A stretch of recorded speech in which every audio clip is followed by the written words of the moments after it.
ദൈവത്തിരുനാമത്തിന് മഹത്വമുണ്ടായിരിക്കട്ടെ.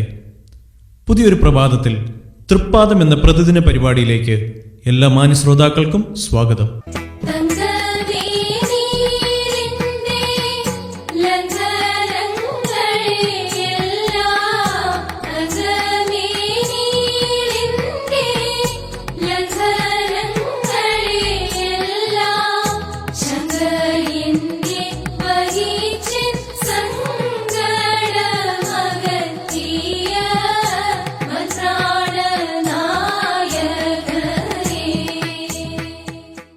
ഇന്ന് നമ്മോട് വചനം സംസാരിക്കുന്നത് സഹോദരൻ ചാർലി ഗിർവാദീസ് അങ്കമാലി.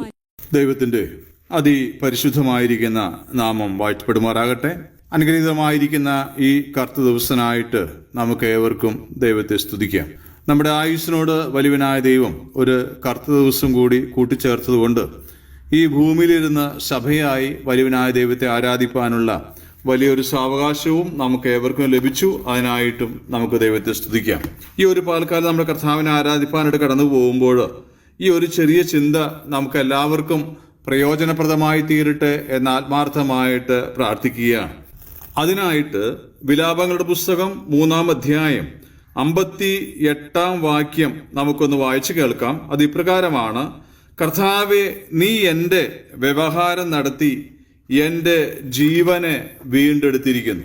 നാം വായിച്ചു കേട്ട വാക്യത്തിന് ആസ്പദമായ കാര്യങ്ങൾ രേഖപ്പെടുത്തിയിരിക്കുന്നത് യെരമ്യാ പ്രവാചകന്റെ പുസ്തകം 38-ാം അധ്യായത്തിലാണ്.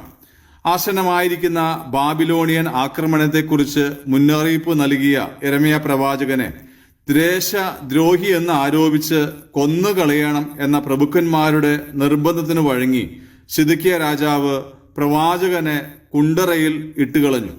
ആ കുണ്ടറയുടെ അനുഭവത്തെപ്പറ്റി യെരമ്യാ പ്രവാചകൻ 38-ാം അധ്യായത്തിൽ നാം വായിക്കുന്നത് ചെളിയല്ലാതെ വെള്ളമില്ലാതിരുന്ന ഒരു കുഴിയായിരുന്നു അത് എന്നും യിരെമ്യാ പ്രവാചകൻ ആ ചെളിയിൽ താണുപോയി എന്നുമാണ്.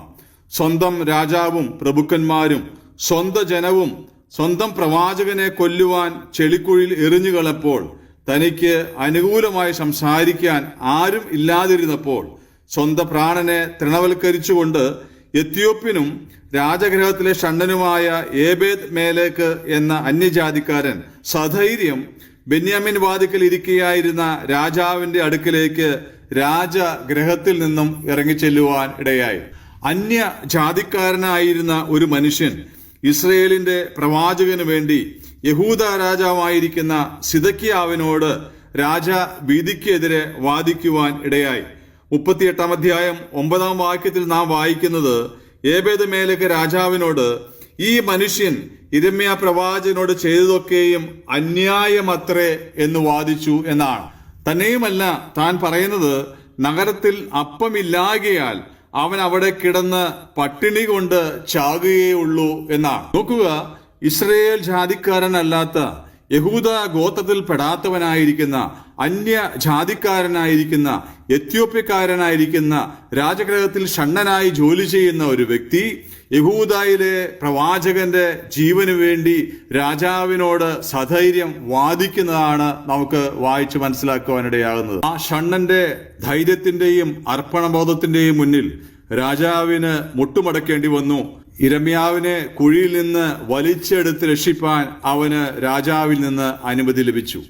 പ്രിയമുള്ളവരെ, ഈ സംഭവത്തെ ഓർത്തുകൊണ്ടാണ് യിരെമ്യാ പ്രവാചകൻ നാം വായിച്ച ഭാഗത്ത് രേഖപ്പെടുത്തിയിരിക്കുന്നത്: കർത്താവെ, നീ എൻ്റെ വ്യവഹാരം നടത്തി എൻ്റെ പ്രാണനെ വീണ്ടെടുത്തിരിക്കുന്നു എന്ന്.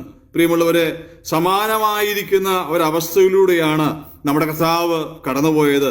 തന്റെ ശുശ്രൂഷകളെല്ലാം സ്വന്തം ജനത്തിനു വേണ്ടിയും അവരുടെ ഇടയിലുമായി വരുവാൻ പോകുന്ന ദൈവകോപത്തെക്കുറിച്ച് അവൻ അവർക്ക് മുന്നറിയിപ്പ് നൽകി. അടയാളങ്ങളും അത്ഭുതങ്ങളും പ്രവർത്തിച്ചുകൊണ്ട് താൻ തന്നെ വാഗ്ദത്ത മശിഹ എന്ന് നമ്മുടെ കർത്താവ് തെളിയിച്ചു.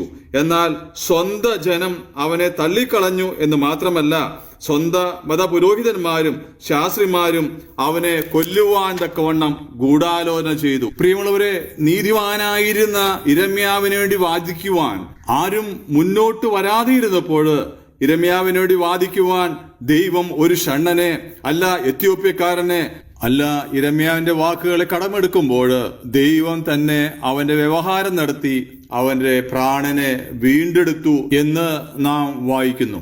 എന്നാൽ കാൽവറിയിലെ കൊലക്കളത്തിൽ ഉയർത്തപ്പെട്ട മരക്കുരിശിൽ 3 ആണികളുമേൽ തൂങ്ങിക്കിടക്കുന്ന സ്വന്തം പുത്രൻ എന്റെ ദൈവമേ നീ എന്നെ കൈവിട്ടതെന്തെന്ന് അലറിക്കരഞ്ഞപ്പോഴും അവന് വേണ്ടി വാദിക്കുവാൻ ദൈവം ആരെയും നിയമിച്ചാക്കിയില്ല എന്ന് മാത്രമല്ല, ആ പിതാവ് പോലും അവന് വേണ്ടി വാദിക്കുവാൻ മുന്നോട്ട് വന്നില്ല എന്ന് നമുക്ക് കാണുവാൻ കഴിയുന്നു. കാരണം നീതിമാനെങ്കിലും നീതികെട്ടവരായ മാനവരാശിയുടെ പാപത്തെ ചുമക്കുന്ന ദൈവ കുഞ്ഞാടായിട്ടാണ് പിതാവ് സ്വന്തം പുത്രനെ കാൽവറിൽ ക്രൂശിൽ കണ്ടത്. മരണത്തിലൂടെ മാത്രമേ അത് ചുമന്ന് ഒഴിക്കുവാനായിട്ട് തനിക്ക് കഴിയുമായിരുന്നുള്ളൂ. പ്രിയമുള്ളവരെ, നമ്മുടെ പാപങ്ങളെ ചുമന്നുകൊണ്ട് കാൽവറി ക്രൂശിൽ കയറി തന്റെ രക്തത്താൽ ആ പാപക്കറകളെല്ലാം കഴുകി ശുദ്ധീകരിച്ച് മരിച്ചടക്കപ്പെട്ട് ഉയർത്തെഴുന്നേറ്റ് ഇന്നും നമുക്ക് വേണ്ടി പിതാവിന്റെ പക്കൽ പക്ഷപാതം ചെയ്യുന്ന നമ്മുടെ കർത്താവ് യേശുക്രിസ്തുവിലൂടെ പിതാവായ ദൈവത്തെ ഈ പാൽക്കാലം നമുക്ക് ആരാധിക്കാം, വന്ദിക്കാം, നമസ്കരിക്കാം. അവിടുത്തെ പൊന്നുനാമം മാത്രം വാഴ്ത്തപ്പെടുമാറാകട്ടെ. ആമേൻ.